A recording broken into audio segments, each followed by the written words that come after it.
I just want to go through a couple of quick announcements. Firstly, it's really good to see David back. I saw him here a minute ago. I did too. Welcome back, David. We've missed you. Thanks for that. No, thanks, and thank you everyone for their kind words, and for the people who came along to Siobhan's thing too. It meant a lot. It really did. Good to see you back.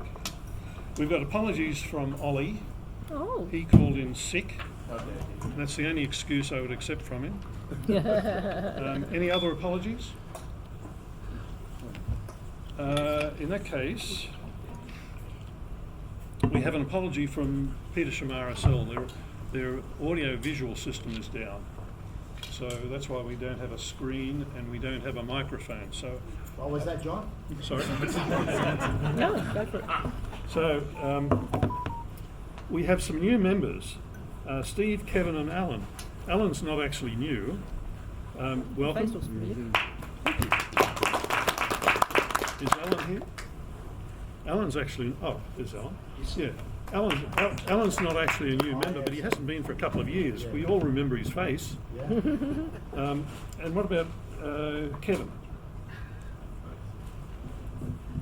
Which one's Kevin? Kevin's new, but he's not here. Oh, okay. You probably saw in the newsletter that Toby has been videoing the last couple of meetings, and you probably might not have noticed because he's been doing it very surreptitiously No, we noticed. in the background. And he's doing it against tonight, which is why I'm on my best behaviour. If you haven't seen it, have a look at it. It's really, really good. Victorian Native Bonsai Club, eat your heart out, because we're now in direct competition. I'm making that announcement tonight. Sorry? Be careful, it's online. I know. Well, it's not online, but it's being recorded. So, Toby, thank you. That's really good. Very professional. And it makes it easy for A, to check that I said the right thing, and B, if I'm not here, I can have a look at it online. We've got 19 members in Facebook. I would encourage you that if you haven't yet joined the Facebook Sydney City Bonsai Users Group, please do so. All you have to do is be on Facebook and send me a friend's request, and I will put you in the club page. We've had some books donated by a lady who contacted the club. We didn't bring them in. It's a bit of an issue carrying boxes of books around. We do have a club library for those who've been around long enough. And we used to have a venue where we had a cupboard that we could leave them in, and so you could borrow books. It's a bit hard these days, but we still have books, and if you want some, I suggest that have a look at the library list. I can provide you a list, I can send it to you, whatever's the most convenient, and if you let me know what books you'd like, I'll bring them in next time. The books that we've been donated are going to be put into that library. For those who ordered stuff from Bonsai Matsu, it's in a box over there if you haven't collected it already. Who have you got it yet? No. Okay, well, make sure you go. It's in one of the cardboard boxes over there. We also have Ray Nesci here, who's a supplier. If you don't know, we have Clinton Nesci here from Ray Nesci Nurseries, thank you. If you don't know the Nesci Nurseries, there is a YouTube video online, which I only discovered recently. It's been there for about 12 months. Somebody went out, walked around the nursery with a video camera, and it is very good. It shows the nursery to great effect. So if you don't know it, have a look. What was the name, please?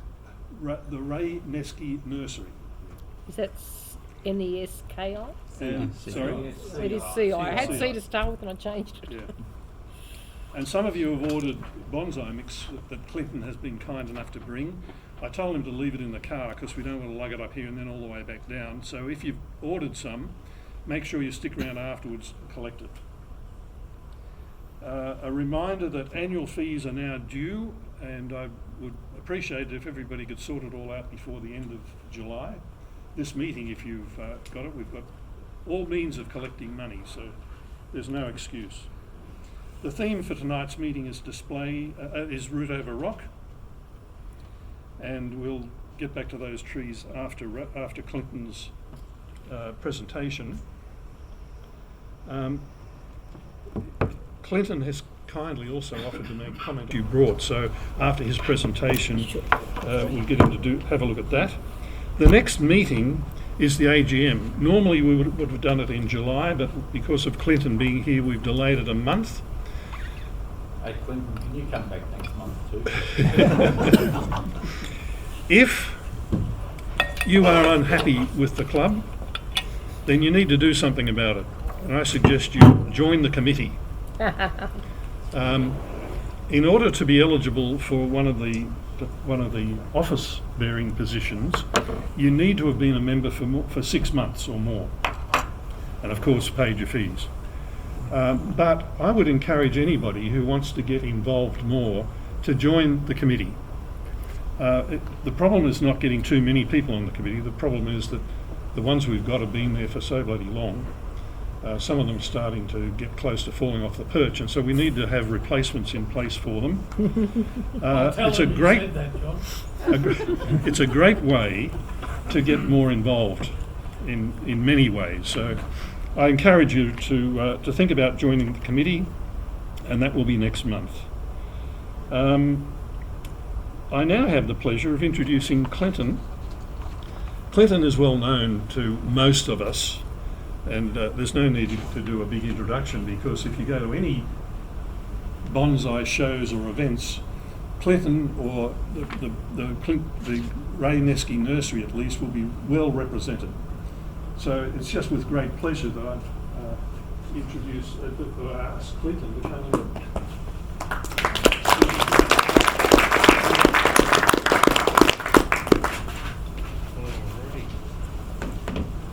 Well, good evening, everyone. Hi. Just by chance, I'm going to talk about root over rock tonight, and I didn't even realise that the theme is going to be root over rock, which there's some lovely, lovely examples of it. So, yes, and John didn't discuss it or anything like that. It's just worked out that way. So, No, it's all carefully planned. yeah. So, yeah, there's a lot of misconceptions on how you go about creating root over rock. I've seen lots and lots of different ways that people do it, and the way that I've always taught to do it, I find to be very successful, very effective. And the main thing is to make sure that that tree is really secured tight on the rock, just like it really has set a seed into the rock and started to just grow there. And it just looks quite natural. So what you want to avoid is seeing huge spaces between the roots and the rock.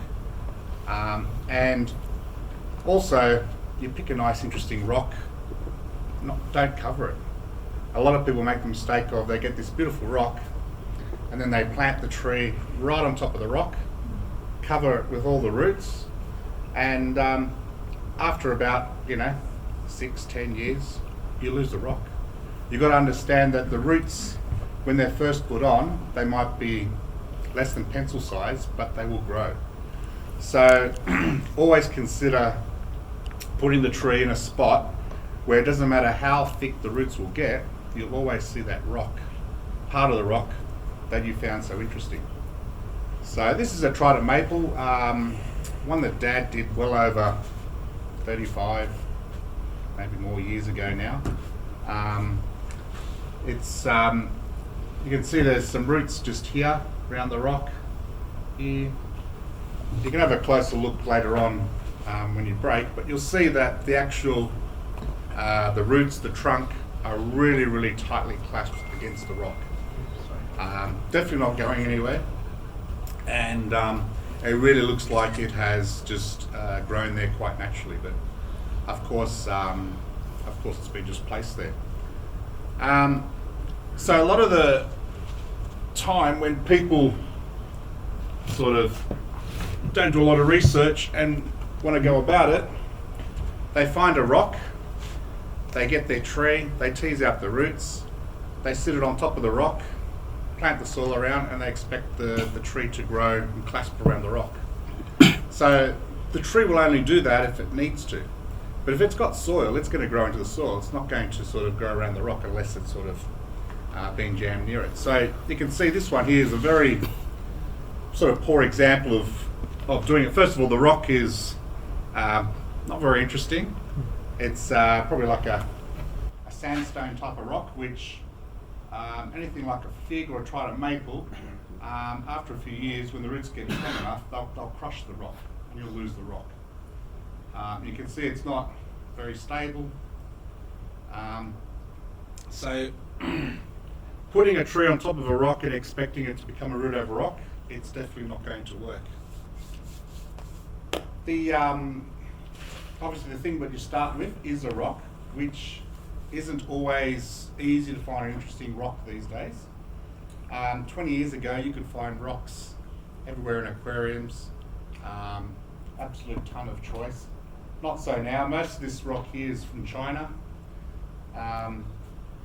It's quite good because it is quite a hard rock, and there's lots of sort of textures, grooves, where you can place roots and have them lock in tight to the rock. And when you first get your rock, try and have a look at it at different angles, not just sort of taking how you found the rock, because you'd get some sort of different ideas of where you can place the tree, and where you can lock roots in, make for more of a dramatic sort of look.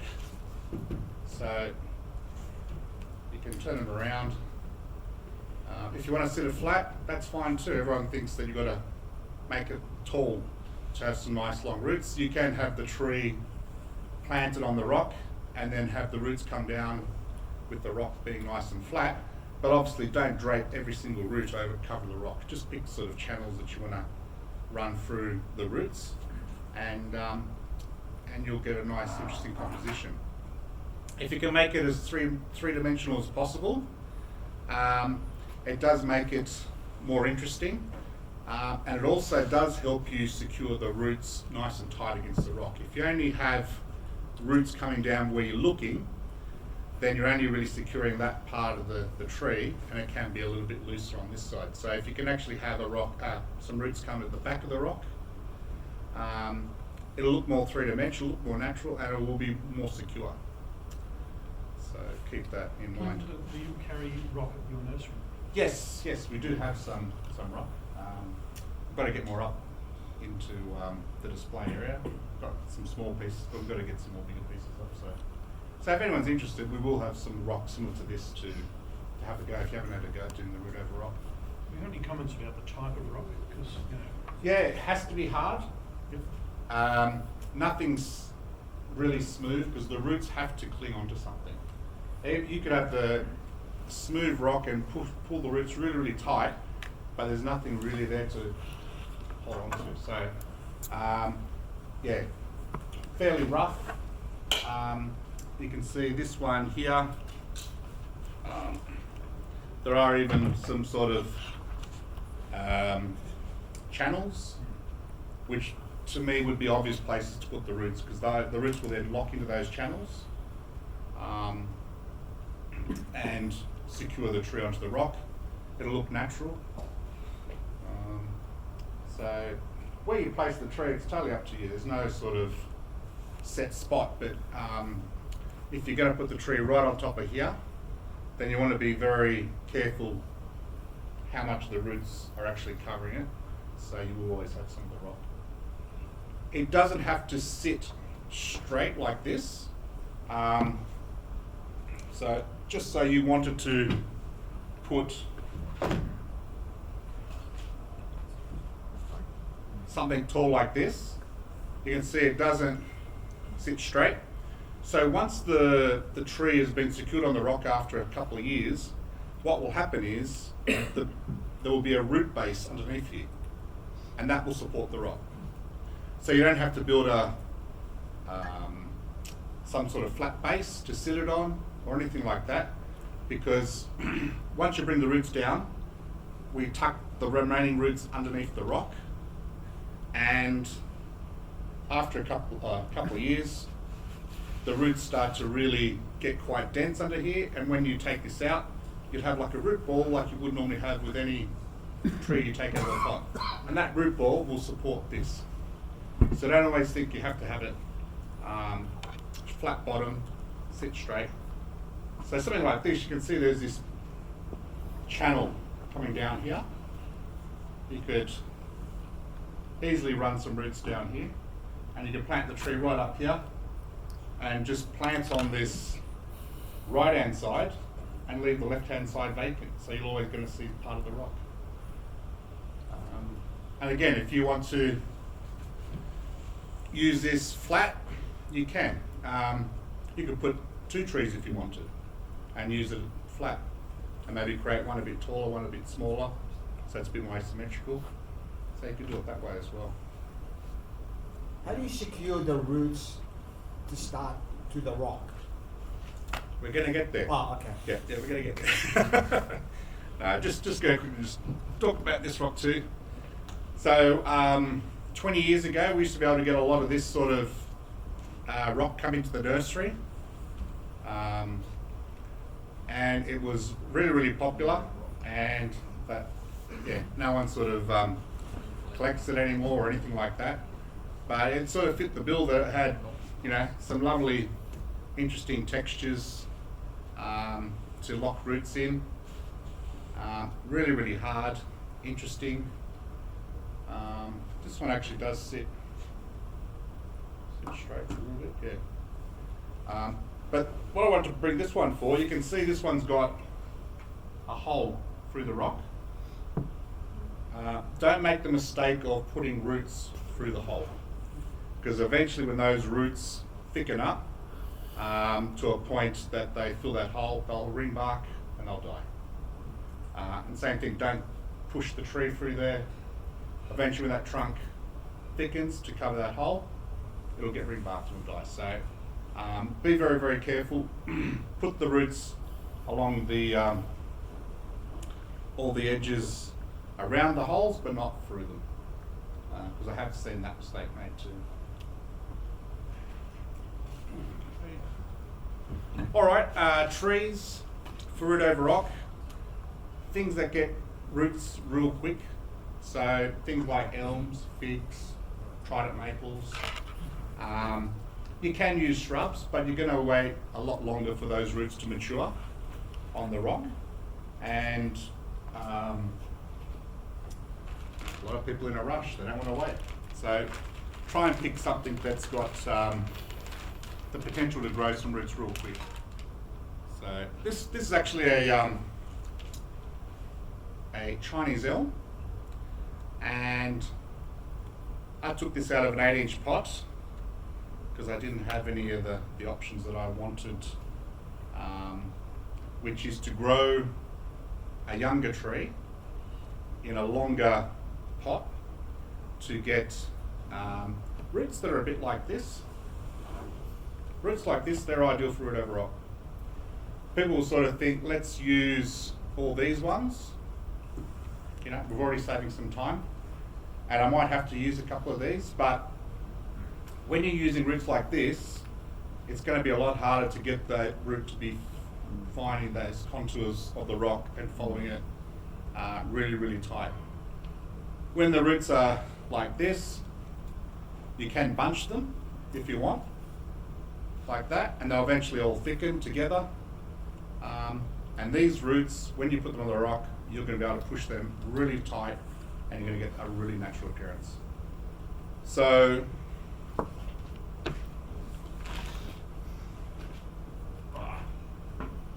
if you're looking to grow,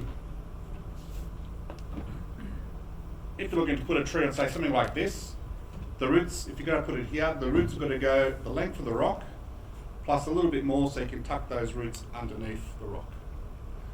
So you can see that if you grow something in a pot like this, you're pretty much going to be pretty close to doing it. But if you got a taller rock, then you get some PVC pipe for whatever length you need, and fill that with soil, sit that on top, and fill that in with your soil and plant your tree on the top, and you've got that extension of the pot to grow the little bit extra longer roots. If you don't have some PVC pipe, you just cut out the bottom of a plastic pot, sit that on top, and again you've got that extension, so you've got a lot more longer roots. So if you planted a young plant in there, probably by about within 6 to 9 months you should have roots long enough to use for your root over rock project. So there are pots like this around as well.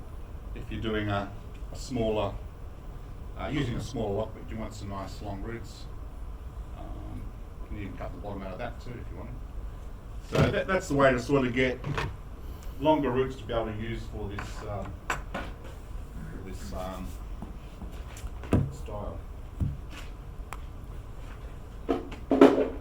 Okay, so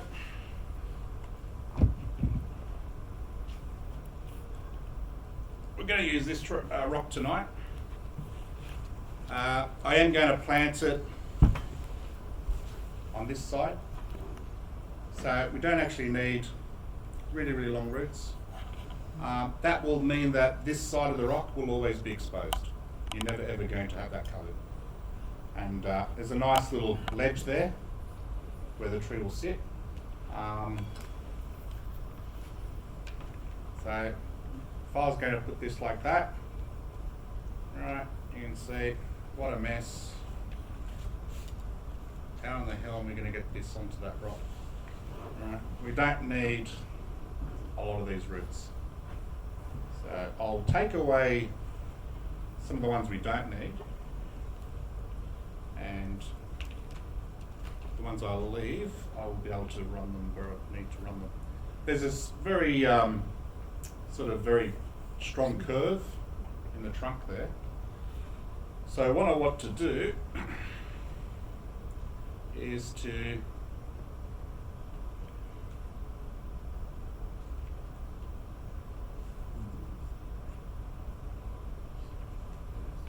jam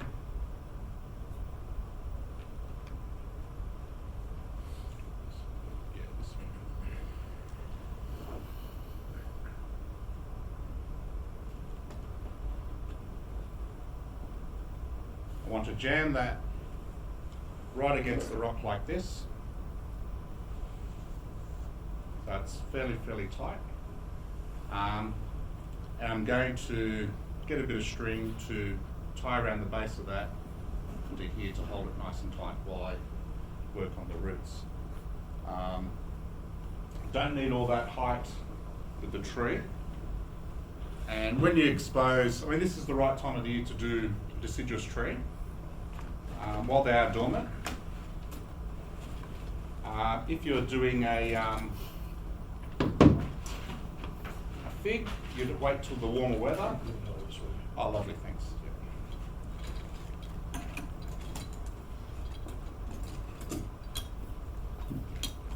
Yeah. But yeah, deciduous trees definitely the best times now. Okay, so this tree here, I'll just reduce it back to size.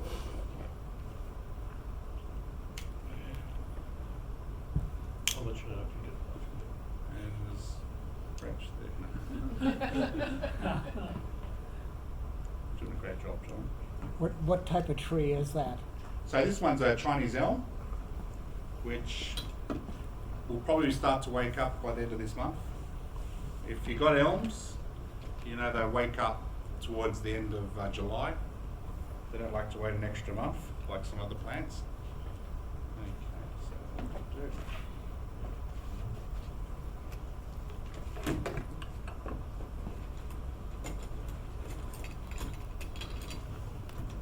I do like trees with small leaves with this style. It is sort of like a bit of a landscape sort of image, so if the leaves are really nice and small, like an elm, I think they work really well.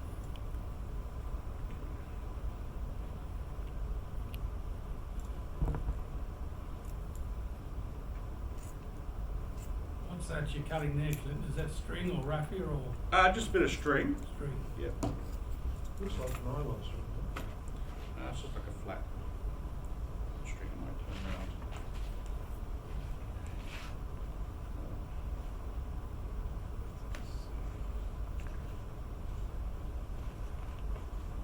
Forward a bit.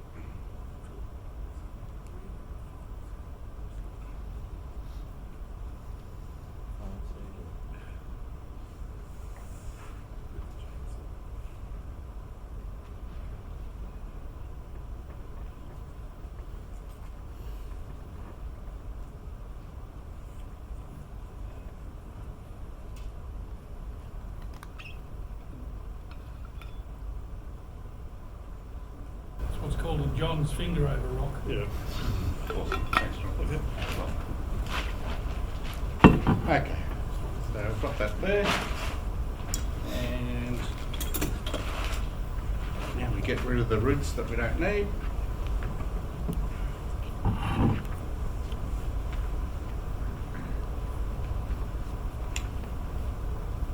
Being an elm, these roots will grow, so if anyone's interested in taking any of these after the demo, please help yourself.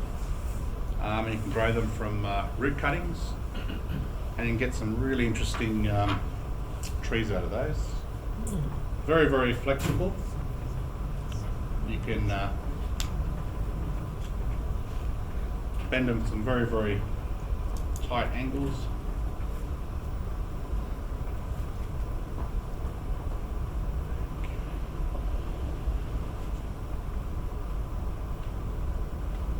I'll turn this around in a sec just to show you what I'm leaving, but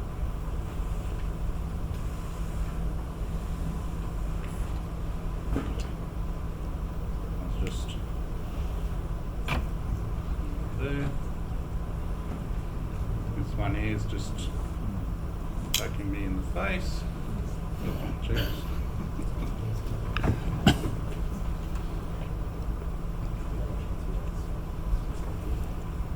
You do have to be patient with this style.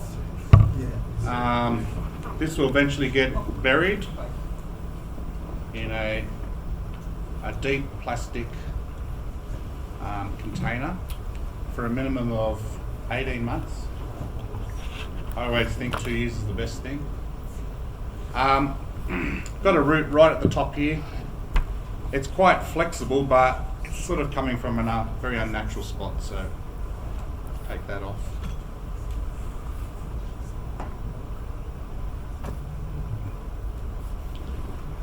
If you uncover the root over rock too soon and the roots are not strong enough, the sun will burn them off. So they really should be, when you do uncover them, be around about pencil thickness. And the time that you would uncover it would be like the same time that you put the tree on the rock, the best time for sort of transplanting. Would you consider uncovering them gradually, that is lowering the ground level down? Yeah, sometimes the top part of the roots on the rock are nice and strong, but the bottom half still need a little bit more time. So what you could actually do, still uncover it, or you can sort of, so we use some muck to cover the roots, maybe leave a little bit of the muck on the bottom half of the roots there and let that just gradually break down naturally.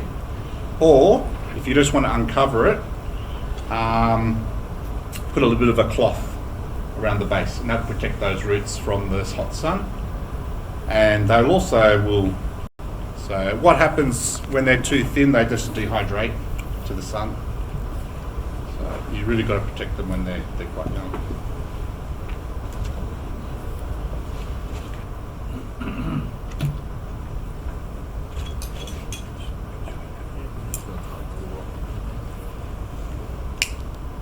So it really does seem backwards. You think, hang on, he wants the roots to be thick, but he's cutting the thick ones off. But it really does make a big difference to the roots really clinging to that rock in a very natural factor, in a very natural way. And you've got to sort of look at the long-term result rather than sort of the short-term image. just cutting those thick roots flush to where they were on the trunk. Start to see, starting to get a bit more, just having the smaller roots, and they'll be easily applied onto the rock. Anything that's too short, they've got to come off too. I know some people sort of, with the muck, when they push them down, they'll just leave a sort of a passageway for them to reach the bottom. But if you've got enough long roots, you're better off discarding the short ones. That one's going to be a bit short. So.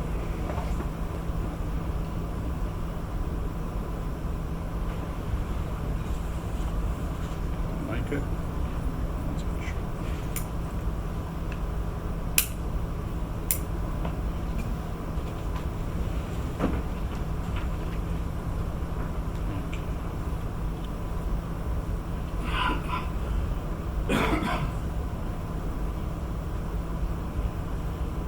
Just going to see if I.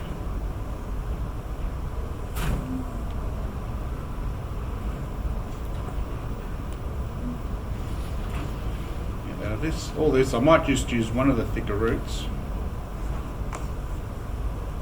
Just because I can see it blocking me quite nicely there.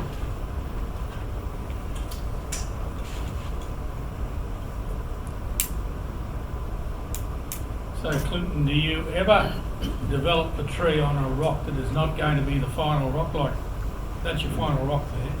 Do you ever develop trees on sacrificial rocks, I'll call them that?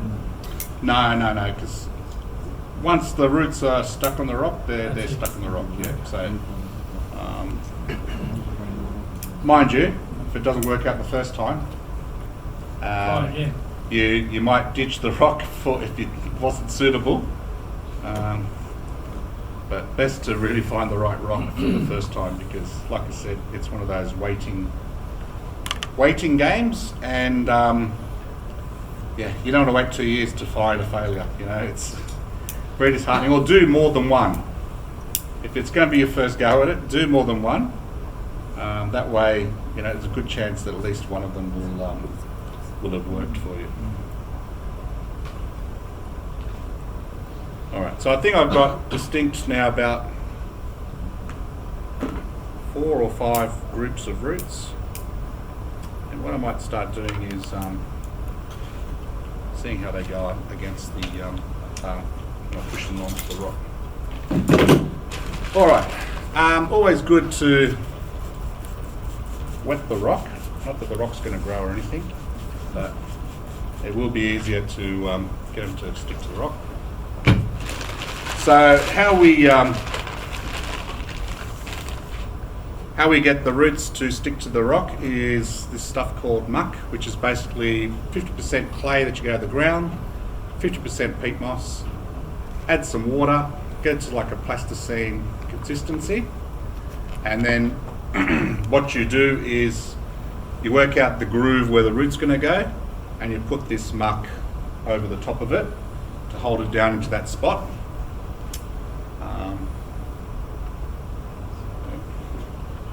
Would clay be used to make that? Would it be? Does it have to be from the ground, or can it be not? From the ground, it's probably better, because I know some of the you talk about clay like that makes pots. Yeah, like would you use that? I think I'm not too sure if they put chemicals in that. I'm not too sure if maybe it's a bit too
until you get the plastic on.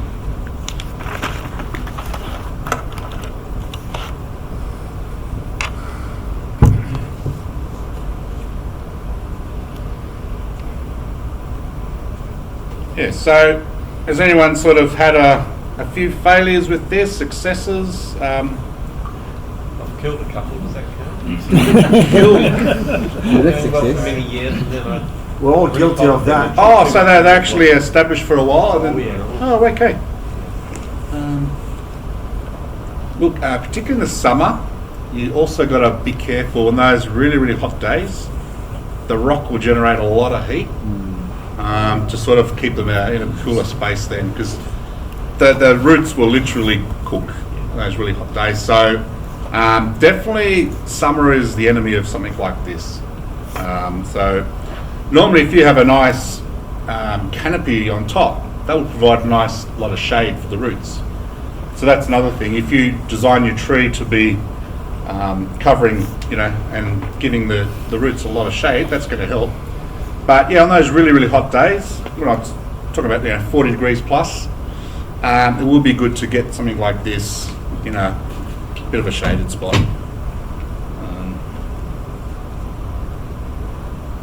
It is just, a surface which is not going to be very forgiving for the plant. But like I said, if you take the precautions, you can have something established and last for a very, very long time. 30. Yeah, that's been going well over 35 plus years.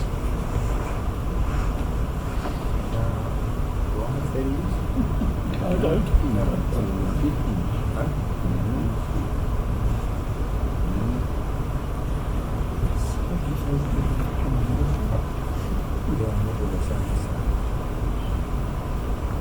Now the other thing is, once you have your tree wrapped up and you bury it, show you how it's going to get buried, you just got to let the tree grow. Don't try and trim it and try and shape it into a bonsai. If you do that, the roots will thicken much slower. So once we get this covered, our main aim is for these roots now to grow as quickly as possible. And to do that, we really need the tree to be growing vigorously. So, I mean, if there's some couple sort of branches that are starting to go really, really thick and sort of ruining the shape of the tree or the shape of the trunk, whatever, that's different. But in general, let the tree grow. Put it in, a lot of sun. Don't sort of leave it in a protected area. Leave it in a lot of sun so it grows as quickly as possible. So when you do go to uncover it in that 18 months to 2 years, the tree will be ready to be uncovered. Sometimes people say, I waited 2 years and the roots were still not thick enough, but because they either had the tree in too much shade or kept on trimming it, the roots didn't thicken up as well as they could have. Would you put something like that in the ground if you could? No, I think it's best to have it in a pot situation. Just trying to think if. Look, I can't see any problem having it in the ground, but from experience, the pot situation is probably sort of the best control. That way, it stops, other plants' roots growing into it or things like that. Also, you can move it around too, if necessary. Yeah, it's portable, and I think some of this muck's a bit dry, so just have to add a bit more water to make it stick.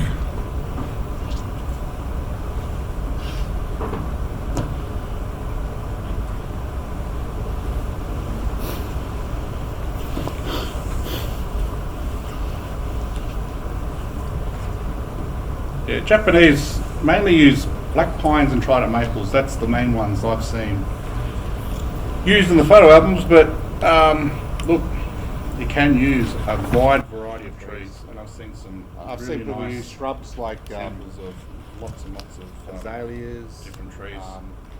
I've seen people use shrubs like that belongs to someone in the Central Coast Club. azaleas, Grui lavender star. There's a really nice one that belongs to someone in the Central Coast Club, which is Grui lavender star. And it's magnificent root over specimen.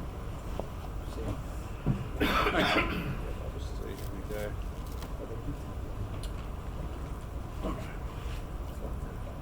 Let's see, here we go.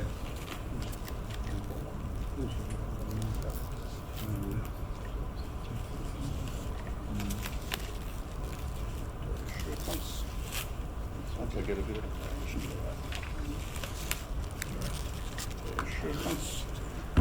once I get a bit of a change, should be all right. I'll just bring it closer to me. Be generous with this cling wrap.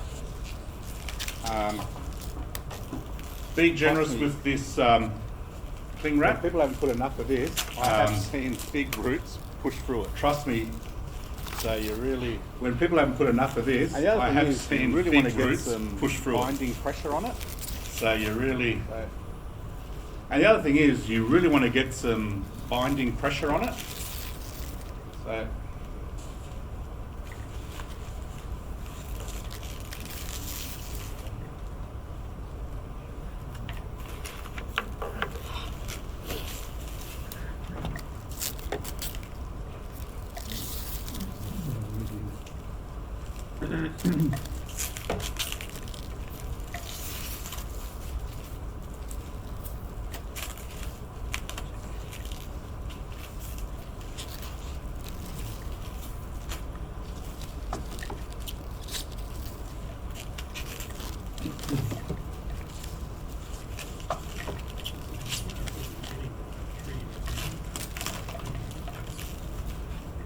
no, I was sort of saying, tree had been in a pot. if you're going to start a young tree off and grow the long No, I was sort of saying, leave in there for 6 to 9 months. if you're going to start get a the young roots tree long off and grow the long roots, This was a tree that's you want an to 8 leave inch in pot. there for 6 to 9 months to get the roots long enough to get. It's not normally This was a tree just in an 8 inch what I would pot, look for to do root over rock, but which don't. It's not normally ready for this. what I would look for to do root over rock, but just didn't have any Oh. trees that are going to be. The ideal thing Ready for is this. to get a young seedling, put in a The ideal thing is to get a young top seedling, container, let it grow put roots in a long enough that you're going to be able to put on the rock. They're nice and flexible. tall container, The let it tree's grow young, so roots it's not much of a long enough that you're going to be able to put on the And, rock. They're nice and flexible. and just The tree is young, so it's not much Put of it a on. shock to the tree. and And just put it on yep. after as 9 months or so. I think the previous time you visited this club, not at this venue, Yep. you did bring some trees that have grown in, was it plastic pipe? Yep. You know, 1 foot long plastic pipe that you had grown, is that, am I right with that? Yeah, you can with PVC pipe. The process of getting That's a small extended piece. roots. You can have Yeah, you can with PVC pipe. Yeah. So that's a small piece. Just don't leave them there But too you long. can have as quite People long leave things PVC like pipe. sticks there too Yeah. long, they struggle to get them out. Just don't leave them there too long. I've seen people leave things like figs there too long and they struggle to get them out. Yeah. If you put like something at the So start you of reckon one season? yeah, Yeah, by the end of if you put like something at the start you've had of it, spring, growing strongly. yeah, in a nice by the sunny end of spot, you'd be autumn, surprised. if Try and you've had it, use growing strongly some in a nice sunny spot. You'd be surprised. quite Try and coarse use materials in the top half. And you some, find the roots grow a lot quicker through to the next layers. quite coarse materials in the top half, and you find the roots grow a lot quicker through to the next layers.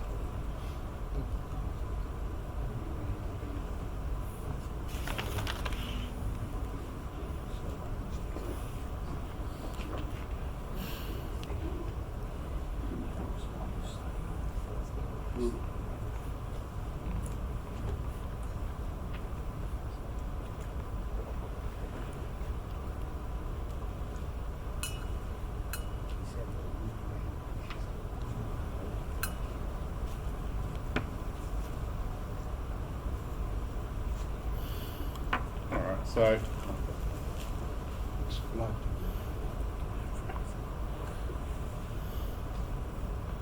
there's no escape for these roots.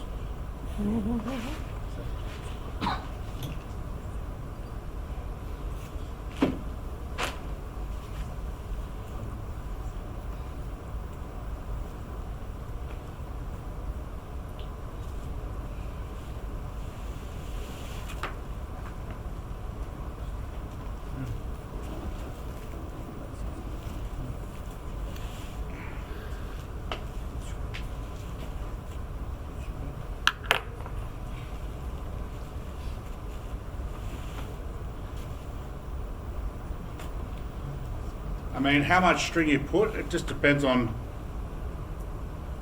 how fussy you are and thinking, you know, how much pressure you got on every part of the roots going down this rock. I'm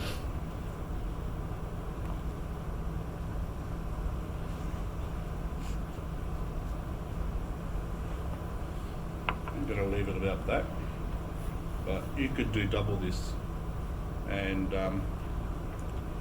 all you're doing is, the more string you put around this, the more you're going to make sure that the roots are really clinging tight to that rock.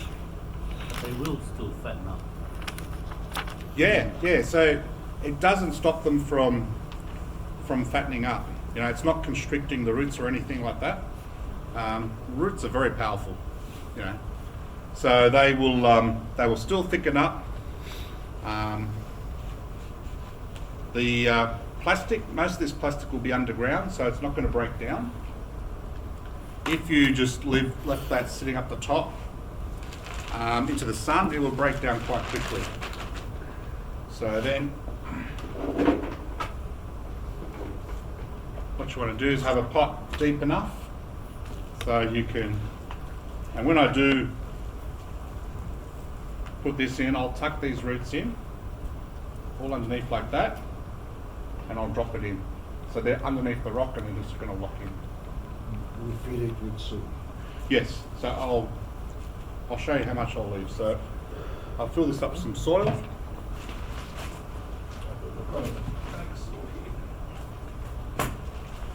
Just about the string, if it's better off using an acrylic rather than a natural fibre, because it's going to be in there for 2 years. Twine and stuff is all better. I find that, yeah, if it was exposed to the sun, yeah, it would. But once it's in the soil, it's not too bad. Most of the time, I don't use natural stuff. So I've never had any issues with it. But you find out in the sun, yeah, things disintegrate pretty quick.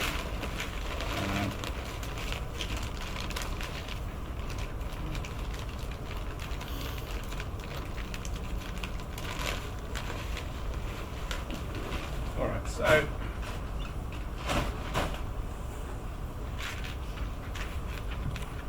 sure if I put up too much, I have to take some out.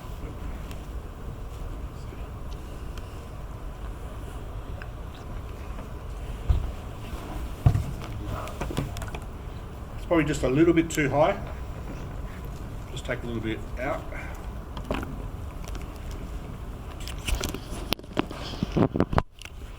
That's good.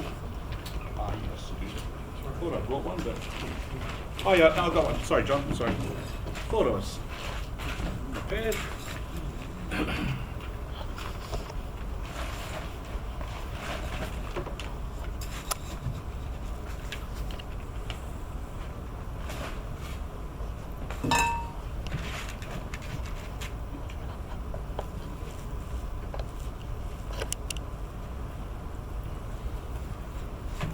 That's better.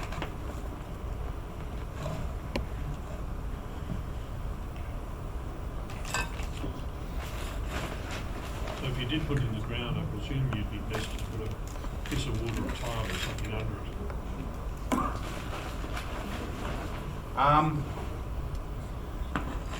Yeah, well, actually, that's a good point, because you don't really want those roots to really grow well away from the. You want to build a nice, tight, compact root ball underneath this rock to support it. So yeah, probably putting in the ground isn't the best idea because you're not going to create that with putting it in the ground. Whereas you've got in a pot, you're really going to develop that, especially something that doesn't naturally sit flat.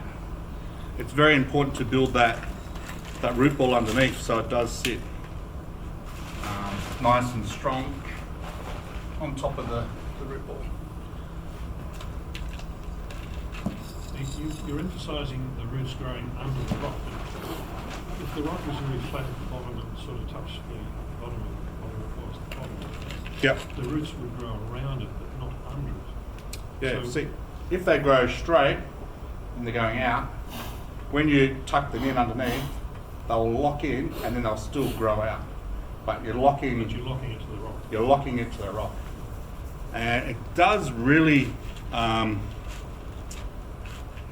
work much better if you tuck the roots. The leftover bit of roots, if you tuck them underneath the rock, it really does help secure those roots so they don't move.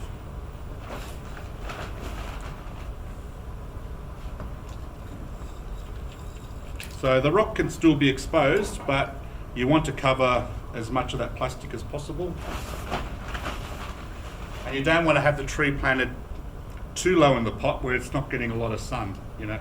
So you want to have it above the rim of the pot so it gets a good amount of sun. If you plant it too deep, you know, half the tree's down with the pot.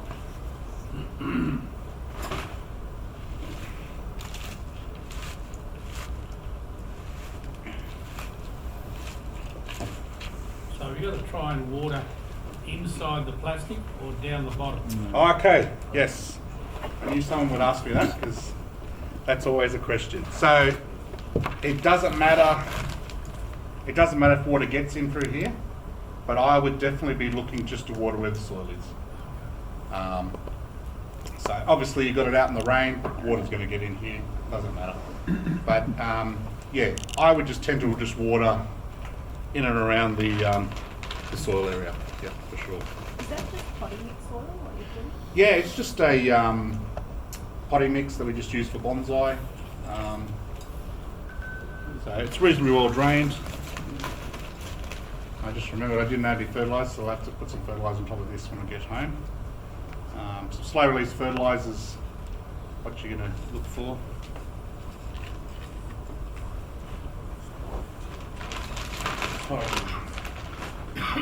Just have a look at me. Yeah, so I don't want any soil going down where the plastic is. I just want it covering the plastic as much as possible. It doesn't matter if the top part breaks down anyway. It's just mainly the most of it. So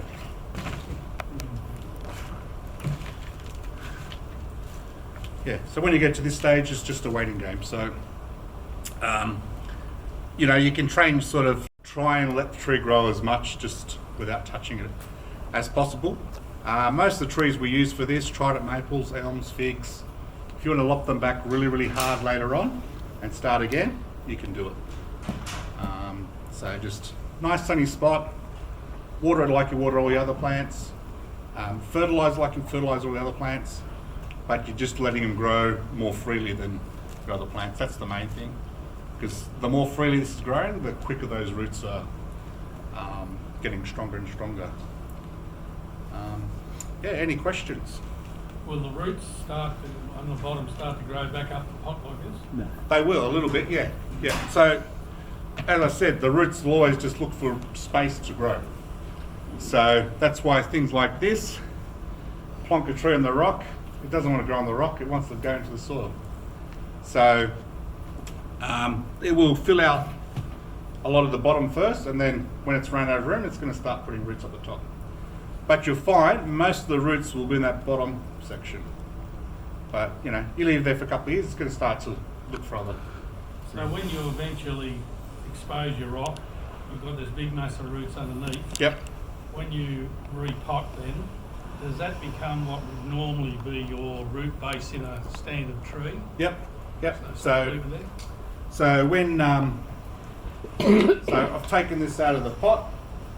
and we've got this plastic, so what I'll do, I'll cut all the string off, undo all the wrap, and then just with like a little spatula, pick away at the muck and try and follow the roots, and expose all them.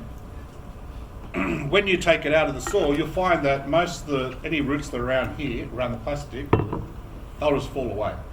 They'll just peel back because there won't be, most of the roots will be underneath the actual rock. And then you trim maybe that much roots, and that'll be the base underneath your rock. And you'll have this root base around here.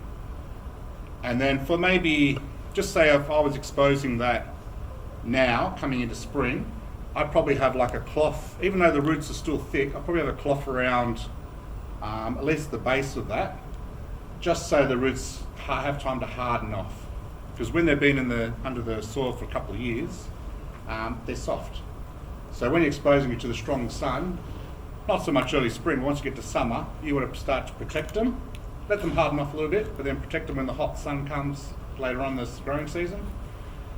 And then when it gets to autumn, take that off. Then it'll harden off in autumn, harden off in winter, and then it should be right for the next summer. Yeah.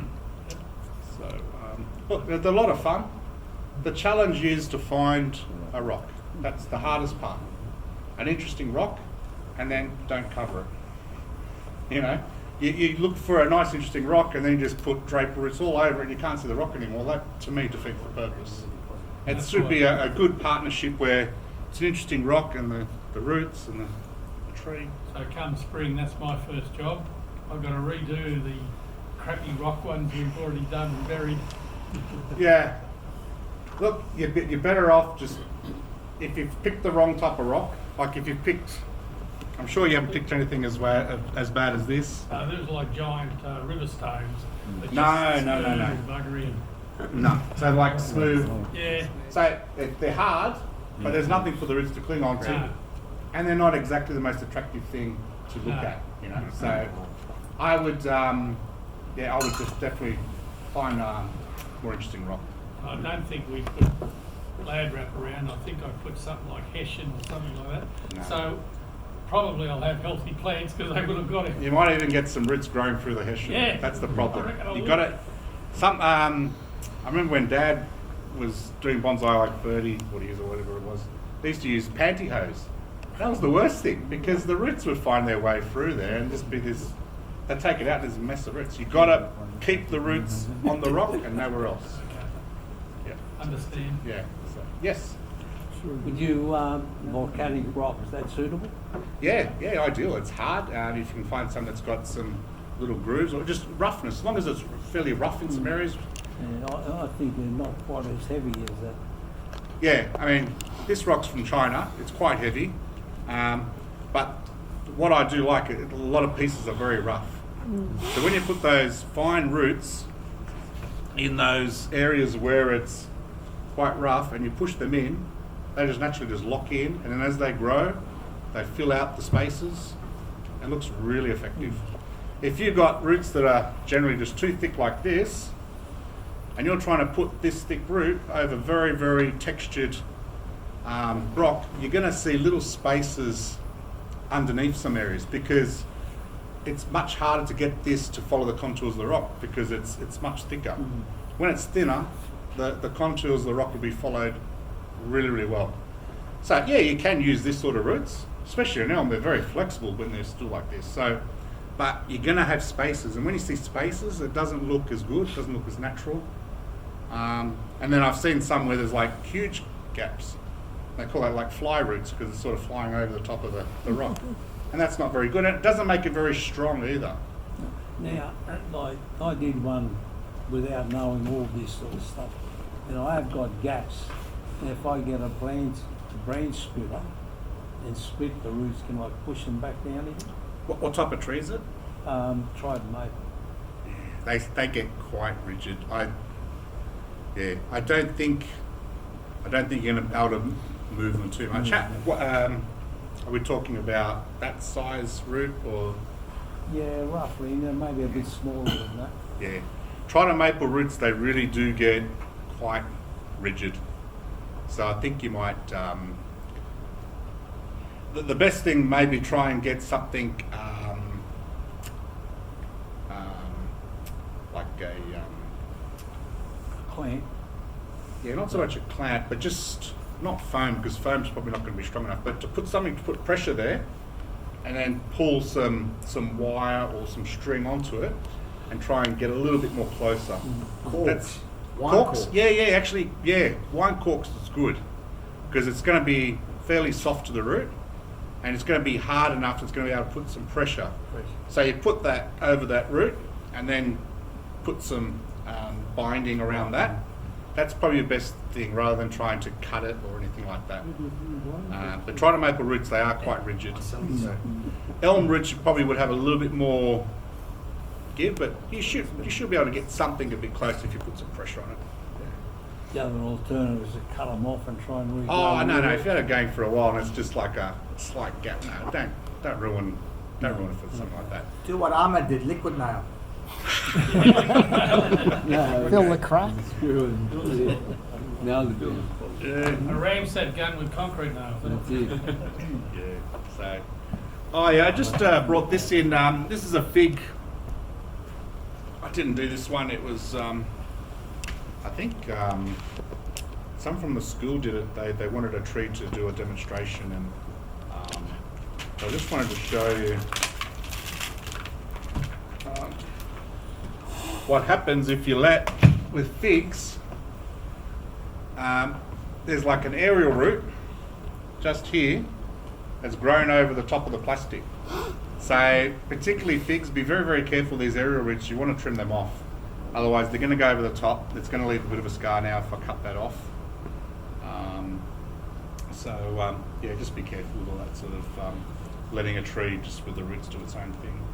But if you just took the plastic off, wouldn't it still be okay? But see, like there'll be, if you left it, because it wasn't originally put on the rock, there's gaps. And it sort of take away from the really nice, hopefully the really nice roots underneath that.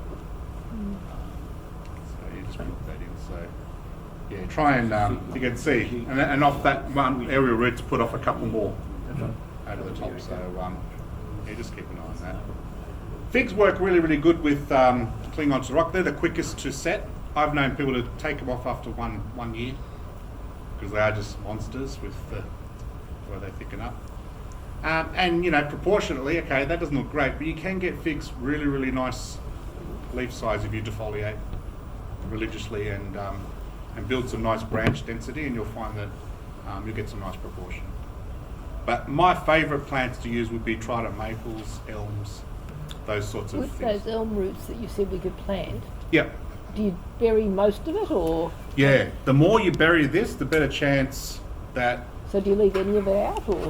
yeah, you can leave maybe a good inch like that. So you could just say you planted that, leave that much out. Oh, okay. Yeah. And do you cut the roots that are hanging out that are off the top, or not? They'll just burn off. But I would tidy them up because you don't want them. Yep. And then once it, if you've got most of it covered, an elms you probably get 9 out of 10. Okay. Yeah. The more you leave exposed and less in the ground, you'll find that you have more failings with it. So just an inch And then when you out. take them out, they're very flexible. You can put some wire on these and get some very twisty shapes. You see them like little twisty little miniatures. Can we put them on the rock now? Yeah, you could actually put a root cutting on a rock. Yeah, you could. Wow. Yeah, so yeah, if you wanted to, you He's could. only got a plant. He's just So, planting those roots. Man, I'm going to go running. Yeah, first And investment. sorry, one last question. Before you put the rock in there, when you put the soil in, was there about that much soil in the end underneath? Oh, okay. Yeah. So there's probably about that much more soil on than the I bottom. thought. Yeah, it's Okay. about that much on the bottom. Yeah. Oh, okay. Yeah. Yeah, because it was further up than I expected it to be, so I was just Yeah. curious how So I much could have put it in like it would have almost fit in an 8-inch pot, but that just allows some good growing room. Yep. So overpop them a bit, and you'll find it just gives them a bit more. For 2 years, it's got to be in there for 2 years. Yep. That just gives it a lot of growing room, and that's what you want. Thank you. All right. I think someone wanted me to look at their big fig. If you get my big broad trees. Yeah. Lift it onto the table. Might take the box away and. If you give them room, they'll grow very big. So.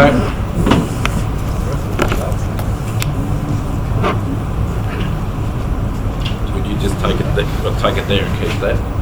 Yeah, I definitely keep this. But I leave something above it too. Yeah. And you probably want when. Yeah, so that's. I was sort of thinking I might just get ready.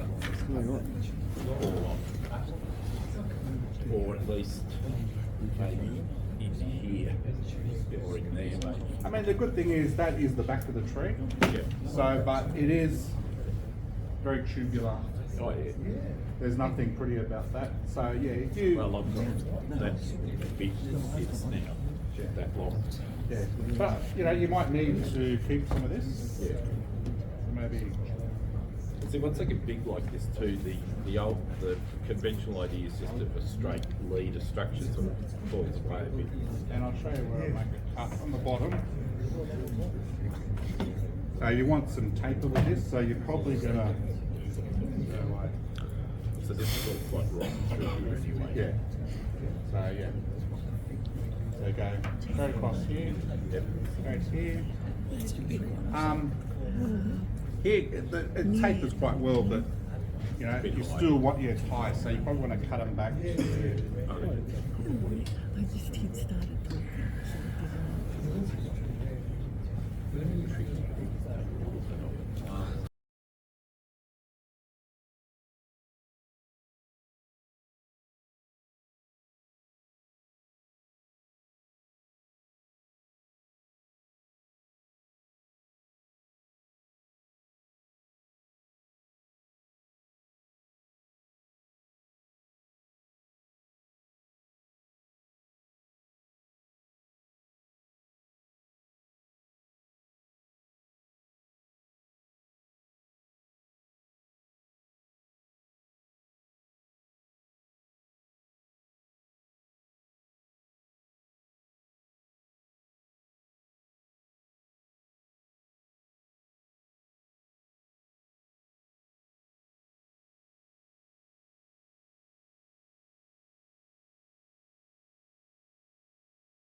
About 5 years' time, they've completely grown over. Like not just the callous branch thing, but completely cleared. Yeah. Okay. Not a bad. So they'll give you. Yeah. I mean, I don't know how desperate you are to get some more trees, but all these big cuts. Take all the leaves off, put them in the soil, and they'll grow. They'll grow for large cuttings. No, I've got some cuttings like that. Don't need more figs. Where's my team? they know how heavy it is now, so they're not going to be coming rushing back.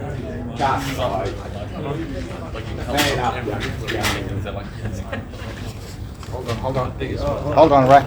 Hold on. What? What do you reckon? Too heavy. Yeah, I know. To be thickened a bit. Okay. You should see the cutting on it. All right. Okay. Oh, sorry. Okay. So we've got a Pinus densiflora low glow. So it's a red pine cultivar. Yeah. And the needles can be a lot bigger than this. So this is some really good needle reduction. So we want density with trees, but with pines, you can actually have too many little branches where they start to take up too much space, and none of the branches will develop as the way they should. So in a lot of these spaces, there's maybe 1/3 too many. Yeah. So what I would do, I would go through and sort of pick the most what's the word? Prominent branches that have got lots of shoots. Anything that's weak or looks like it's the poorer cousin or the one next to it, take it off. And just systematically just go through and just take some of them out, because I've realised they got like for example, like cedars, how they got like 3 or 4 coming up from one side. So do you go to 1 or 2? I go to 2. You go to 2. Yeah, so see how you got 3. So we've got three branches coming from that one point. So what I do, I probably take the more prominent one out and keep the 2 younger ones. And they're a bit shorter as well, which means that you can keep it more compact. Yeah. So it's you just got to work from one side of the tree. The first task would be to get rid of poor branches, and then start the ones you got left. Then you sort of say start selecting the little branchlets off the branch. So where you got like 3, go back to 2. 2 of the more compact shoots, and once you wire these out, then you're able to drop these ones down. Yeah. So there's a lot of bare branches from there, but once you bring these ones down, they hide, well, it covers that area, and it makes sense why there's no shoots there, and you just create layers. But when I got it, was struggled. That tree was really in bad shape. Oh, okay. It was like very yellowy. Yeah. It looks burnt needles. It looks really strong. The needle size is really great. Yeah. But it's starting to get a little bit topiary, where we want to see some foliage pads. And they're starting to merge and be like one big foliage pad, one big, and that's a bit more topiary like. Where we want to see some little gaps in between. Yeah. Don't have to be huge gaps, but some. Yeah, my main concern was just get it back to health first. Yeah, and then start working on it. Yeah. Yeah. No, the needle size is good. The branches, heaps of choice. Yeah. But now you got to start whittling out the weak ones. Would you remove these ones? These roots? They're jumping out. Yeah. See, if the roots are flexible enough to shift, I'd shift them, but they're not. And would I be able to actually use the branch splitter? Yep. Like loosen the cambium around it. Maybe it's easier to move.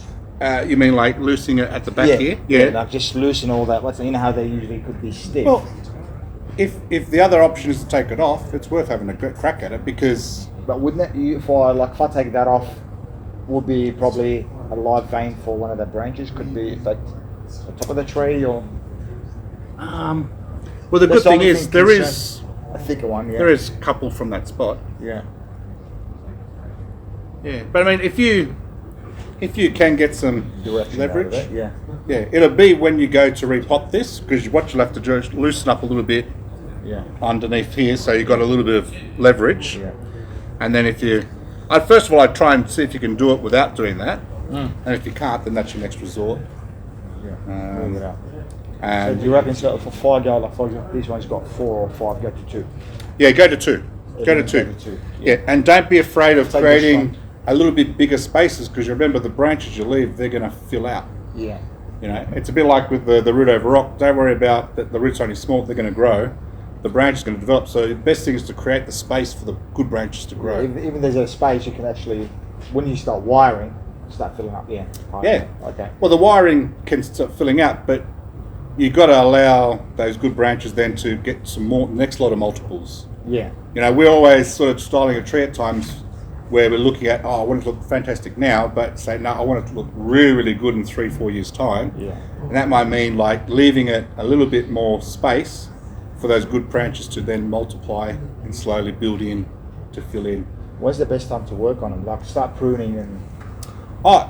To remove branches, you can take them off now. Okay, yeah. Start working on it from now. You know, if you take off branches now and you can start to wire what's left, What's that tree? Yeah. There's a red pine. You need a nice lazy Saturday or a nice lazy Sunday. No, more than Saturday or Sunday. Looks like. Yeah. There's a red pine, a single or double flush. Oh, I think you probably just get the one. One flush. Yeah, the one flush. Yeah. What do you mean when you say flush? Is that handle? Yeah, so when you cut it, they flush only once. You can cut it again. If double flush, they do it again in the season. Yeah, if you're in a more coastal area like a black pine sort of thing, if it's getting lots and lots of sun, it can have a lot of needles come up. That's it's full sun and. Yeah, no, it looks health-wise, it looks great. Good, good. Yeah, like it was much worse when I got it. It was like really yellowy. Looks like But even the needle length. Yeah, you know, I'm sure the needle length wasn't like that. No. That's So you got it down to a point now where you can make some selections start working on it, and and don't be afraid to leave a bit of space for these little ones to slowly build out again. Because that's not the end game; it's the start. Building a bit of framework for the. I'll do the initial styling and then just go from there. Yeah. But the actual shape's fine, but we've just got to get some defined layers and a little bit of space so they're not all connected like a topiary sort of thing. But some nice movement in the trunk. Good stock. Yeah, it's from Ray. Yeah, it's good. Yeah. If you want some, I think he's got some, but at the back. Yeah. Oh no, there's some. There's some there now. They still. They're not like that, but that's all people are going to look like this because they're not. How long have you had this for? Oh, I only bought it not long ago. Like when did I buy it? At Illawarra. I bought it from a guy, and he was not long ago. Oh, okay. Yeah, and he was like been constantly like every couple of weeks. Yeah. Soaked it. Yeah. No, that looks. He had it for about 7 years. Okay. He had it for 7 years. Yeah. Oh, but he said he bought it originally from. Yeah. No, good. But there's definitely a great tree in there. But you just have to take the phone off the hook and have to take the phone off the hook one Saturday or Sunday and say, "This tree and me, we've got some time together." Okay. Yeah, that's good. Thank you. Yeah. Is there any other tree? Any other trees? Yeah, sure. Yep. It's red pine. Just repotted it tonight. It's a red pine, something low glow or something. Is that a English elm? It's Siberian, I think. Oh, Siberian. Okay. I don't know. I haven't touched it. I've had it for about 2 years. Any advice? Okay. So there's not a lot of lower branches, but with elms you can get them to shoot. But what you have to do is start to be a bit more harsher with the pruning up the top. Also now, if you wanted to put a little bit of wire, try and maybe bend this one down to a little bit lower and maybe center this one like that, and then you start to, if that's going to be the top of your tree, then maybe bring this one down as a branch. They're still quite flexible, so you can definitely see. At the moment it's like this, so what we want is to center that with a bit more of a bend, bring that out like that, and then this branch, bend it down. But you probably need to cut this back like that. And don't be afraid to prune them back hard, because if you keep on trimming, then you will force potentially some new buds here in spring. Thank you. So cut off those little. Yeah, so like. Thank you so much. Okay. Oh, Lou, we've got. To try and I can't see what it should look like. Okay, so we've got a trident maple, fast asleep. Okay, so what you always want to be able to do with a tree is see a trunk line, and then everything else come from the trunk line. So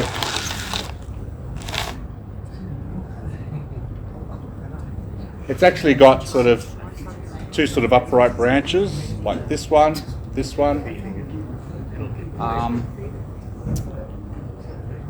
So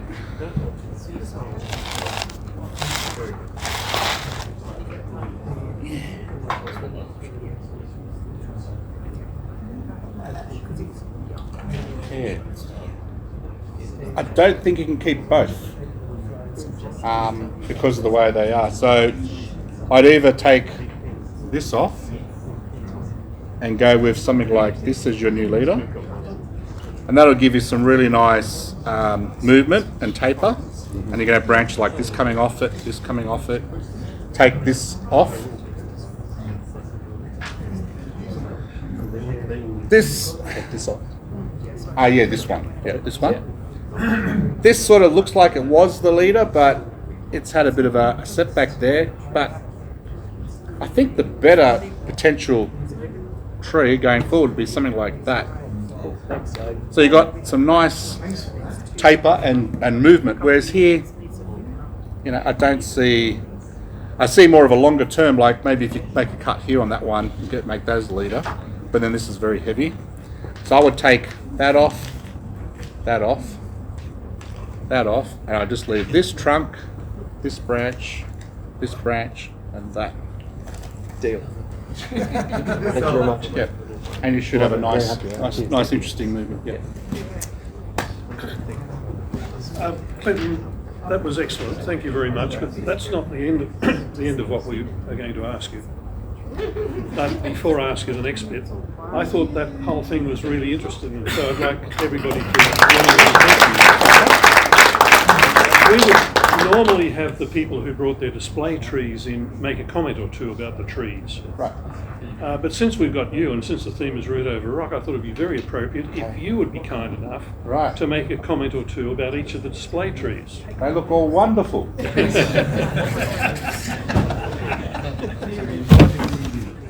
We apologise for the lighting on the stage. It's not the best, but if they're comfortable, I can bring them up here. That's probably a good idea. Would the owners like to come and carry their trees, trees out? That way we don't have to take any responsibility. So starting maybe at that end. Right. Sorry. And we don't need a long critique. No, just a comment or two. Quick comment. Okay. Yep. It's my one. I did everything that you said not to. This is my first route over. Okay, next tree. There you go. Don't hold back. Okay. I've just repotted it just because why not? So, and you're about to tell me why. Where's not. the rock? It's here. Oh, it's here. Yeah, right. Oh, yeah. Okay. Nah, look.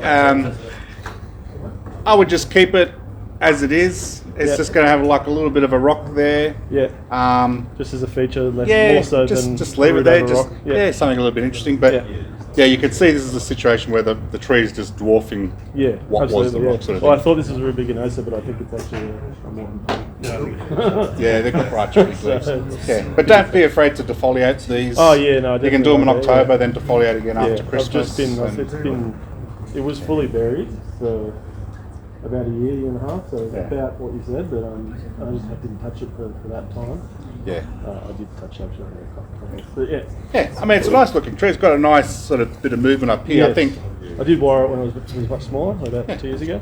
But if you start cutting these back regularly, you should be able to get some shoots. And these take up a lot of light, so you've got to get rid of the big leaves, so more sun hitting the trunk, so you get more shoots. Yes.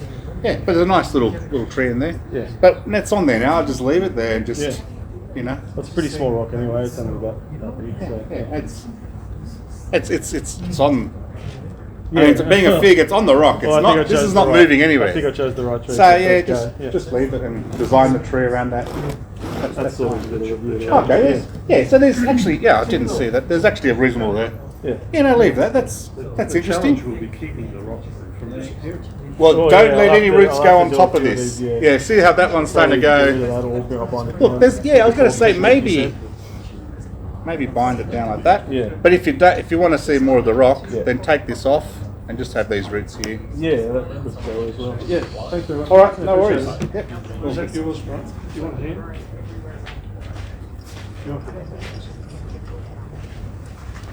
Again, Wow. probably not a traditional root over rock. Wow, that's been established for a while. Yeah. I might do. Might just put this underneath just so. Okay. Yeah, so this is actually, yeah, let's get the bigger one on. Just put the bigger table. Yeah. Oh, okay.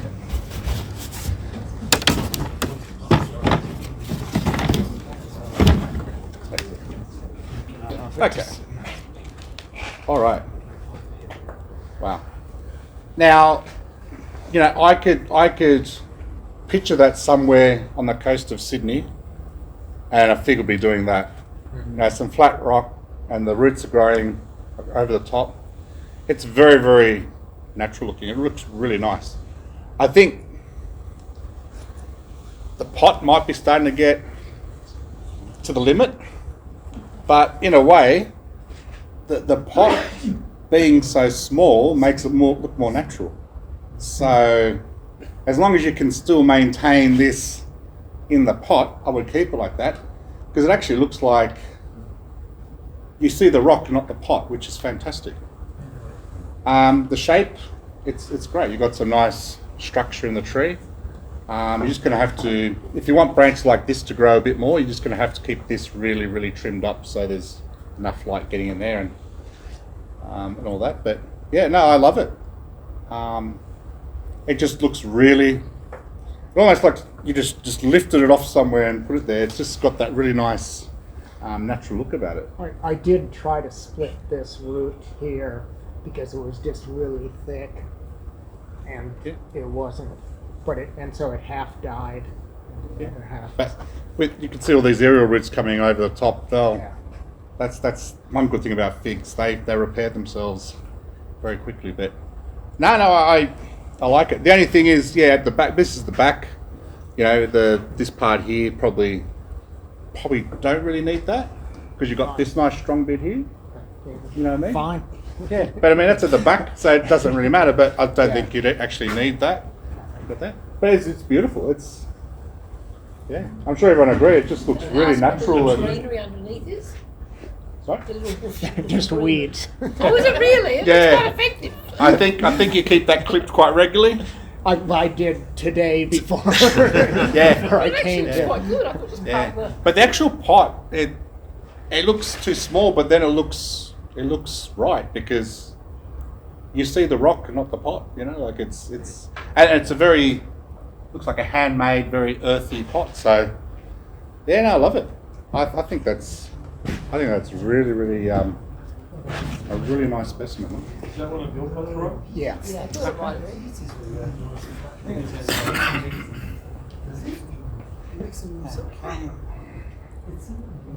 Alrighty. Okay, so that's a clerodendron. Yeah. Very nice. Okay, so yeah, a lot of work's gone into getting some nice structures with the foliage here. So there's some good spacing amongst the foliage. Probably up the top here. Yeah, it's a little bit heavy. I'd probably try and even reduce it a little bit. It was heavier earlier. Heavier earlier. Okay, yeah. Yeah, see, this seems all, and then it starts to get. Yeah. So if you probably can cut through here a bit more. I mean, you don't want a triangle, but it's starting to cloud. It was more symmetrical. I was trying to. I've cut down this. I wanted to extend that way. Yeah. So I was trying to shorten this. It was way out there too. Yeah, and you know, trees are always, most of them are top dominant. Yeah. So you have to come back here harder than here. So I Do think you reckon that trees? See how that lining there start to crack? Do they usually do that? they do that. Do Yeah, they? yeah. I thought it was the root causing No. that because it's fallen. No, Dad's got some of these in the ground, and they'll get like these cracks along. So it's a clerodendron. It's a tropical tree. Where we are, these are almost like deciduous. They drop a lot of their leaves. This one doesn't, but I got another one that does. Okay. Cold weather, yeah. Yeah. But no, that's this sort of root. Maybe you don't really need this. This one. The rest okay. are all pretty nicely. Yeah. This one's sort of sticking out. But that's what I've been looking at, trying to go a bit, Yeah. even a bit harder. And this tree can take it. You know, They it's do, like they do, they're so vigorous. So cut back harder. Yeah. And just get that. Because it is starting to umbrelloing a little bit. Yeah. So, Yeah, yeah, so nice specimen. Yeah. Who's next? Okay, I think we got the answer. Just stay up there, James. Did you buy 2 tickets? Yeah. Okay. Brother up before. All right. So it's an elm root over rock, like we did tonight. The roots are, growing around. Now, I did say don't put roots through, but I mean, that's a pretty. If I don't think you and I are going to be on this planet when To see that root going. Yeah, exactly. So we're not talking. I'm talking about small hole gets clogged up, but that's not it. That's But just a spoiler alert, that's not a real rock. What is it? Foam. Neville we make our own rocks. So we got Wow. all different sizes and shape and. With the texture, it's like We you can see all these grains. Yeah. We Oh, so you actually did you put some pebbles in the foam? What we do, when we burn it and shape it and what's name, so we coat it with epoxy hardener and resin, and we do it in section because they don't dry so quickly. Wow. When we do the colour, we paint it on. Straight away we throw sand and pebbles. That's what made me think it was a rock, because the texture is like that looks even the shape of the rock. I mean, like it looks like a rock. Yeah. We got Wow. all different sizes and shapes. So that's what we say. Like how you said it's hardest thing is to find a rock to suit the tree. You made one. So if I got a tree, like we're doing one tomorrow, I've got a long Chinese elm. That's hard, yeah. Yeah, I got a Chinese elm that long roots. I've already shaped the rock for it. The roots I've already did the channels where the roots gonna sit. That's brilliant. Yeah. I was so convinced that was a rock. Yeah. So because you can see these little pebbles, like you said. Yeah. I've got a bigger one that callistemon sits on. Oh, not callistemon. Kunzias that sits on. Yeah. I've taken it to Lawara. The guy goes, I swear I've seen these rocks on the shore in Western Shire. And he said, you must have been looking in my backyard there. Yeah. So, No, look. That looks natural, yeah. Yeah, they're not. And the beauty of it, you can paint it any colour you want. Yeah, Like pigments. All these you can see like these ridges. Yeah. See all these like ridges. And it's lightweight. It's a very lightweight. If you see the big one, goes, how are you going to carry Yeah, something it? like that. That looks like Normal rock. Yeah. wow. Yeah. I think you might be getting a Yeah. commission, right, James? You might be getting a commission. Yeah. You're starting a Like business 20 of them. here. That's what I said to Neville. Get your book ready. We'll start taking deposit from now. Yeah, no, that's good. Yeah. Show of hands. Who wants to see Neville and James do a demo of that one? No, you can't actually. You can't do a demo on these ones because you need a mask. You need a proper mask. Well, you have to bring it on stage. Take a That video. takes photos. Yeah. Actually, I got photos I've done. Well, the last one that I did a couple of days ago, we just finished it. Film a presentation in your backyard. Yeah. We'll put it on the screen. Like Yeah. that. And we'll all go out to his backyard. Yeah. All right. Well, you've seen them, man. Oh, yeah, you're one day. Next. Okay. Who's next? Yeah, you might as well lift the next one up.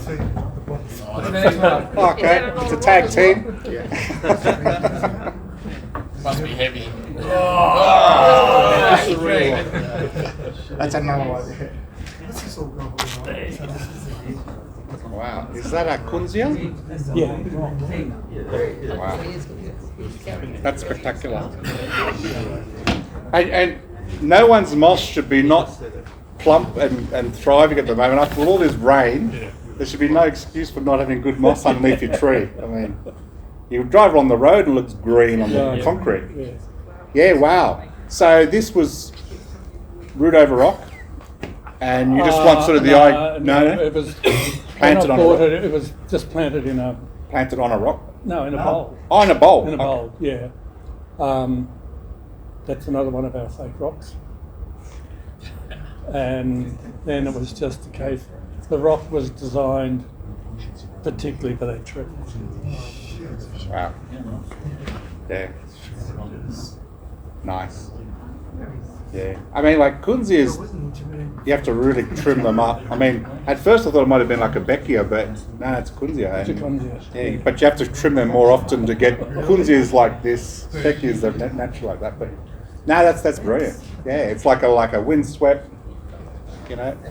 Yeah. No, I love the design, love the tree, love the rock. if that was a real rock, you wouldn't be able to lift it. No, Well, that's the other advantage. that's yeah. that's the advantage of it. Yeah. So what's it made from? I think you said it was made from foam. Oh, okay. Yeah, from styrofoam. Yeah. Just painted. No, it's got resin. Oh, okay. Resin and harden. Yep. And then we tint it, and then as it's hardening, we throw sand and gravel on it, yeah. or pebbles So on does it. that mean you're in the market for receiving polystyrene boxes? No, you've got to actually get That's okay. blocks, slab styrene. Yeah, and that's the biggest problem. It's trying to find the dense polystyrene because. But the textures you're getting in the rock is. Well, that's what you can do with the blowtorch. That's why you've got to do it outside. Yeah. What about the colour? Do you use Colour? colours? What do you use? Do you paint or? No, you can get resin colouring, or you can get oxide colourings from Bunnings. You can buy. That was most probably a grey oxide from Bunnings, but some of the others we use tinted. If you look at the art supplies, you'll find. Yeah, but a lot of them, you've got to know what your resin is to know what. What goes in, yeah. You've got to be careful about Because you can't just throw it Yeah, around. yeah. Can I touch your pretend rock? Feels like a rock. It does feel like a rock. It's incredible. Of course it does. Probably looks better than a It rock. feels like a rock. Amazing. But you have to be a bit careful with them. I have knocked the tip off one of the rocks one day, just by hitting with something, and you can't stop because I don't know how to repair That's great. That's good. All right. See, that's eating that rock, isn't it? Okay. See, that's what I mean. That's what I mean. Different between Right. rocks. Okay. So, like I said, figs, you can get the leaf size down. This has got really, really good leaf proportion. Yeah, right.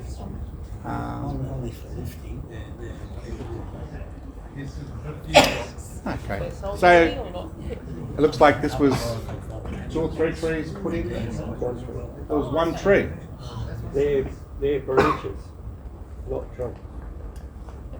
Oh, okay. So these were like 2 lower shoots that. Okay. Yeah. Guys, be careful, the wheel's tilting. Oh, okay. Oh, yeah, it's off the. Okay. That's it. Okay. Yeah. So what I would try and do is maybe bring some of these branches down a bit because they're starting to get a bit too close, and they're still flexible enough to bring them down, like say down to about like to there, and then sort of make it a bit more of like a semicircle shape how things tend to grow. This growth here, I'd probably like to see it get trimmed and maybe try and get that growth a bit more centered. But I mean, yeah, it's just up to you. It's your tree, your design. But I'd just like to see there's a bit, for me, a bit much space here. Like just to bring them down just a little bit more down to there, and just get then a little bit more space in between the next sections of. But you've got the leaf size down really well. It's very healthy. It's definitely not coming off that rock, and yeah, I think just some of these branches being pulled down, create a bit more space, create a bit more interest in the tree. But yeah, it's a nice, strong tree. Just needs a few little tweaks and just like a little bit more sort of tree shape sort of thing with different stages. That's what I do. Yeah. Very good. Is yours the next one too? Yep, it's heavier. You want me to grab it?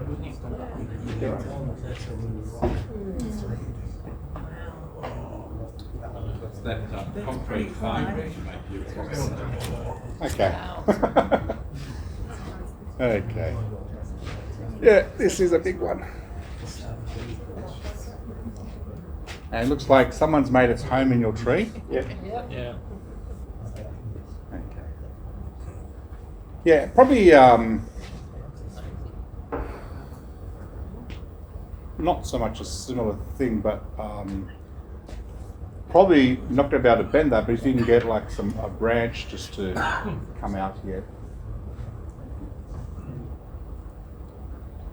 Yeah, if you get like a little branch, just so we don't have that, so sort of a bit more curved down, so to speak. This branch here, I'd really try and develop it a bit more. I take it this is the front. Or is it? I like this one. Yeah, I like this one. It's probably, yeah, you could do it either way. I mean, you see interesting roots both ways. Yeah. Yeah, no, I think. Yeah, no, I think this is the front. Yeah. So yeah, just to have even some of these little shoots just fill out like that, rather than sort of be underneath there. I think you start to get that more broader sort of thick look. But yeah, no, it's obviously been established for quite a long time. So yeah, it's nice. I like the pot. The pot's a good balance with the root over rock. If you can get them in shallower pots, they do look more dramatic. If you put them in too deeper pots, the whole thing looks a bit too heavy.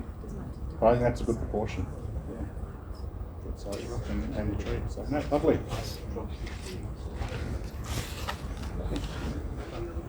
So you should follow John size bonsai, and you won't struggle as much. I didn't bring the big one. Oh, right, they're the medium. Yeah, they're the mediums. Right. Now this is a bit of tongue in cheek, and I'm just interested in your initial comments. Is it a lily pilly? Yeah. Okay. So you put the trunk up against the rock? Yes. Yep. Yeah, no, that's. Now, is there a name for that? Trunk over rock. I was going to look it up because I couldn't find it. No, that's fine. I've seen people where they've got the rock and they'll get like young seedlings and they'll pin them to the rock, and then they will cling like the roots will, and then they create little. Well, that's sort of what this is. What's about? Yeah. It's about a 2-year-old tree, and it's been there for about 2 years, so it's sort of growing in. But I've got 2 or 3 others that are a bit more like that. I've been following the rock, but yeah. It's an experiment. I thought it was interesting. No, it's fine. I don't particularly like lily pillies. I think they're awkward to control. Yeah, it's the psyllids. Some of the varieties get a lot of psyllids. I'm not sure if this is one of them, but the leaf size in this one's really good for what you want. Well, that's the one good thing. Yes. No, it looks really natural. It looks like it's just come at the base of the rock and grown up along that contour there. So, yeah. I'd like to maybe see it maybe just come out a little bit more like that. Maybe like that sort of thing. Just to make it a bit broader, a bit more. But it's only a couple of years in there, so yeah, just getting established. That's a shame because I cut a lot off the width to bring it in. Oh yeah, sometimes you've got to go hard to grow out a bit. But no. No, that's fine. So yeah, I have seen, I mean it's on a small scale, but I've seen people on a bigger scale pin seedlings up against a rock, and as the trunks thicken, they fuse like roots. Well, I tied this one, and I can bring it in tonight. I'll just take a picture for the editor. Yeah. The tie came off, and so it's not quite against the tree, but when I get home, I'll tie it back on. Yeah, just pull it. And lily pads are so quick growing in one season. Exactly. That's it'll probably. It hasn't quite. I actually found the rock, carved a groove, put the tree in it, hoping that the trunk will fill the gap. Yeah, maybe put like a little piece of foam or something and then just pull it. Yeah. One season. I didn't try tying it back on just for tonight. But no, nice. Interesting. Very good. Yes, that is. 2 more. Lucky last. Who's next? I'll carry it over carefully. Yep. No one's over here. So it looks like another trident maple. That looks like Simon. It's not very quiet. Is this yours, Simon? Yes, it's Simon's. Just one of his 500 trees. One of them. Okay. All right. Well. Tell me about it. Can you say shit so I can sell it?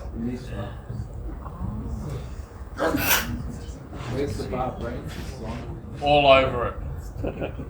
So you're worried about this branch? Nah, I think I'm just gonna leave it. I just don't think it's reversing. Yeah.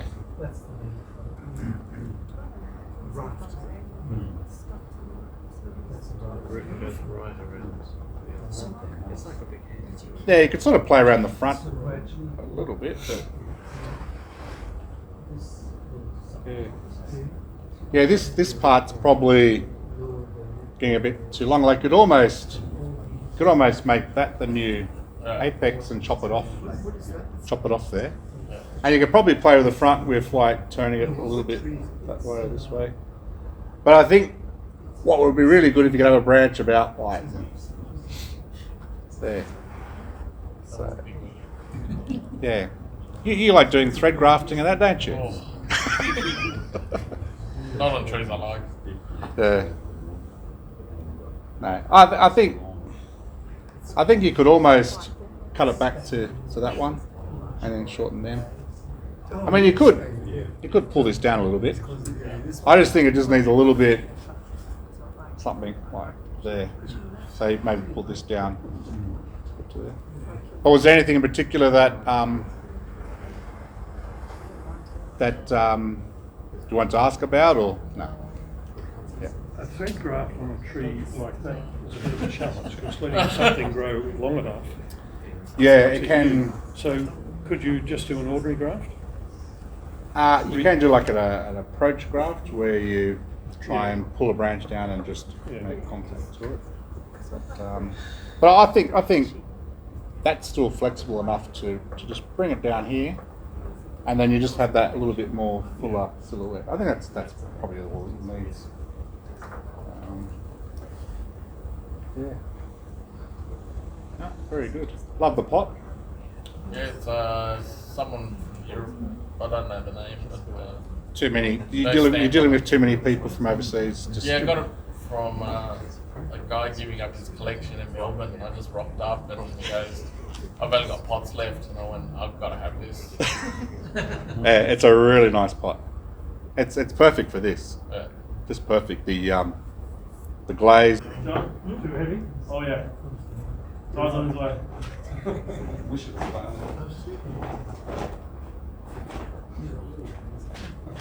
Okay. All right. You've got an umbrella tree. You pretty much treat these like figs. They love the warm weather.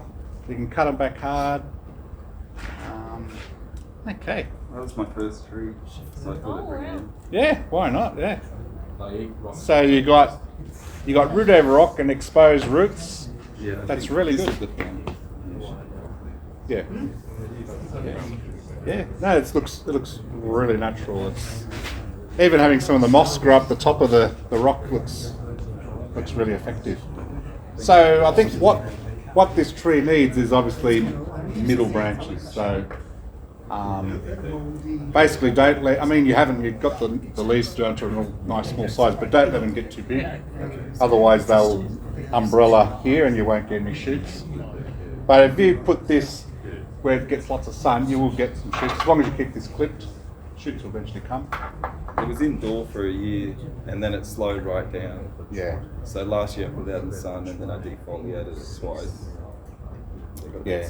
No, if you leave it outside, you'll get shoots. Inside, yeah, you're not gonna. They'll tolerate being inside, but they won't thrive. Yeah, and when you defoliate, you can defoliate, say October, and then you can hit it again maybe after Christmas. But yeah, best to sort of have it as much sun as possible, and you will get shoots there. Because that's what you need, some shoots to come out from. Should I have like a second canopy or something? No, I think just the one canopy. Normally when we have a second canopy, because there's a shoot that's sort of going upright, and you sort of have a secondary in your main one. So there's nothing really there that's showing me that should be a secondary. Maybe sprawl this out. No, I think this just looks good as a single canopy, but you just got to get branches in there. Yeah. How old is it? 4.5 years. Yeah, I don't. It's in the backyard. How'd you get so much movement in it? A lot of bending of the branches. Pulling that one around the rock, the root. So what was the size of that when you pulled it around? It's probably just as long, but a bit thinner. Okay. And that was the root coming out of a plastic pot that was wedged at the back of the garden. Yeah. They can be quite flexible. So, but yeah, I actually used super glue on wherever I ripped it, which I regretted, and then had to Dremel it off. Yeah. But I learnt a lot. Yeah, no, a little bit. Yeah. I think down the track, when the tree starts to really fill out, maybe get a pot that's maybe half the depth. Okay. Size-wise is fine, but yeah, half the depth, and what's up here will actually bounce out even more. But until you get branches here, leave it in a big pot. Yeah. Because you want to create bigger, you want a deep pot, plenty of sun, keep the leaves from covering here, the top leaves coming here, and you'll get shoots, yeah, for sure. Okay. Cool. Yeah, no, it's really interesting. So, all right, thank you. Yeah, just got to build that middle section up. Fantastic. Should I keep the rock in it? Yeah, definitely. Yeah, it looks really natural. It's really natural. Looks great. All right. No more trees. On the Facebook page before tonight, I did say that this was going to be a good meeting, but I think I was understated it. Clinton, that's been fantastic. Thanks, John. Thank you very much for coming in. Don't all rush off if you have to get something from you. Have to go down to the garage and get it. It's going to take us a while to pack up. But once more, thanks very much. Super. I'm down in B5. Oh, 5. That's fine. So I might have to get to B. If everyone's parked at B4, I might have to go to B4. We'll sort it out. Well, thanks everybody. It's been a good meeting. Look forward to seeing you next month. Thanks, John. Thank you. Now to clean up. Now to clean up. Right.